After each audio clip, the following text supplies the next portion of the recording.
अस्सलाम वालेकुम जी। सबसे पहले मैं आप लोगों का बहुत ज़्यादा शुक्रिया अदा करना चाहती हूँ। जिस तरह कमेंट्स में आप मेरी हौसला अफजाई करते हैं, मेरी रेसिपीज़ को पसंद करते हैं। आज मैं बनाने लगी हूँ सर्दियों में सबकी ही फेवरेट गाजर की खीर। बहुत डिफरेंट तरीके के साथ इसकी रेसिपी आपके साथ शेयर करूँगी। तो चलें इसे बनाना स्टार्ट करते हैं। और मज़ेदार सी गाजर की खीर बनाने के लिए यहाँ पे मैंने आधा किलो की जितनी गाजरें ले ली, उसको साफ़ करके ग्रेट कर लिया है। और 5 टेबल स्पून के करीब यहाँ पे मैंने चावल ले लिए और उसको तकरीबन घंटा डेढ़ घंटा पहले भिगो के मैंने एक साइड पे रख लिया है। तो अब इसकी खीर बनाना स्टार्ट करते हैं। और यहाँ पे मैं एक पैन ले लूँगी और इसके अंदर ये जो मैंने गाजरें ग्रेट करके रखी हुई थी ये चली जाएंगी। अच्छी तरह इसको साफ़ करके सारी डाल देनी है।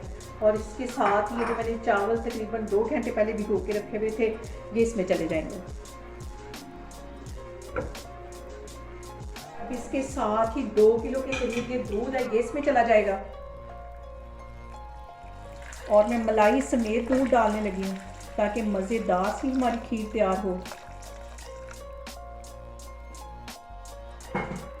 और अब इन सारी चीज़ों को एक दफ़ा अच्छी तरह मिक्स कर लेना है। और ये सारी चीज़ें डालने के बाद जब इसमें बॉयल आना शुरू हो जाएगा तो बिल्कुल इसकी आग में हल्की कर दूँगी। और तकरीबन इसको पकने में 1.5 से 2 घंटे लगेंगे। टेस्टी सी खीर बनाने के लिए बिल्कुल हल्की आग पे इसको पकाना है। और अभी इसको मैं कवर करके रखने लगी हूँ तो फिर मैं आपको दिखाती हूँ। और यहाँ पे देखें जी, खीर को हल्की आग पे पकते हुए तकरीबन 1.5 घंटा हो गया है। गाजरें भी अच्छी तरह गल गई हैं और चावल भी अच्छी तरह गल गए हैं, अच्छी तरह ये मिक्स हो गई। अब इस पॉइंट पे आके मैं 4 सब्ज़ इलायचियाँ डाल दूँगी। इलायचियों के मैंने मुंह खोल दिए थे, ये इसमें चले जाएंगी ताकि इसका अच्छा सा फ्लेवर इसके अंदर आए। और आधा कप के जितना इसमें मैं चीनी डाल दूँगी। आप अपने टेस्ट के मुताबिक चीनी कम या ज़्यादा कर सकते हैं। मुझे हल्का ही मीठा पसंद है तो मैं इसमें आधा कप की जितनी चीनी डाल दूँगी। इसको अच्छी तरह मिक्स कर लेना है और चीनी भी पानी छोड़ेगी। और सबसे जो अहम बात वो ये कि आपने मेरी रेसिपीज़ बनाते वक्त घबराना नहीं है। बिना स्किप किए हुए आप मेरी वीडियोस देखें। और अगर अभी तक आपने मेरे चैनल को सब्सक्राइब नहीं किया तो प्लीज़ उसको सब्सक्राइब करें। और अब इसके साथ ही आधा कप के जितना मैं खोया डाल दूँगी। और खोया डालने की वजह से इसमें एक बहुत अच्छी सी रिचनेस आ जाएगी और जो खीर है उसका फ्लेवर ऐसा ही हो जाएगा जैसे कि हम शादियों में खाते हैं। और खोया अच्छी तरह यहाँ पे मेल्ट हो जाएगा। हल्की आग मैंने यहाँ पे की हुई है।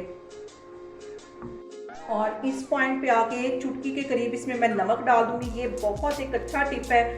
मीठी चीज़ के अंदर अगर हम 1 चुटकी नमक डाल देते हैं तो इसका जो फ्लेवर है वो बहुत बढ़ जाता है। और अब इसके साथ ही आधा कप की जितना ये मैं ड्राई मिल्क पाउडर डाल दूँगी। और ये खीर इतनी मज़े की बनेगी जैसे कि हम शादियों में खाते हैं और हमें समझ नहीं आती कि इन लोगों ने कैसी ये खीर बनाई है। इतनी ये टेस्टी खीर बनेगी। इसको भी अच्छी तरह मिक्स कर लेना है। और ये सारी चीज़ें डालने के बाद इसको सिर्फ 3 से 4 मिनट में मज़ीद पकाऊंगी। इस पॉइंट पे आगे मैं थोड़े से इसमें ड्राई फ्रूट डाल दूँगी। काजू, बादाम और पिस्ता ये बिल्कुल मैंने बारीक काट लिया था, ये इसमें चला जाएगा। इसको भी मिक्स कर लेना है। और थोड़ा सा मैंने गार्निश के लिए रख लिया है। और 2 से 3 मिनट के लिए इसको मज़ीद पकाऊंगी फिर मैं चूल्हा बंद कर दूँगी। और यहाँ पे देखें जी, बहुत मज़े की बहुत क्रीमी हमारी गाजर की खीर बन के तैयार हो गई है। चूल्हा यहाँ मैं बंद करने लगी हूँ तो फिर मैं आपको डिश आउट करके दिखाती हूँ। और यहाँ पे देखें जी, सर्दियों में बहुत ही पसंद की जाने वाली गाजर की खीर हमारी बन के तैयार हो गई है। बहुत टेस्टी बनती है। आप मेरे तरीके से बनाएं और मुझे कमेंट्स में बताएं कि आपको मेरी रेसिपीज़ कैसी लगती हैं। और मेरी वीडियोस को ज़्यादा से ज़्यादा शेयर करें और मुझे सब्सक्राइब करें। और अपना बहुत सारा ख्याल रखें। इंशाल्लाह ताला मैं एक और वीडियो में आपके सामने आऊँगी। अल्लाह हाफिज़।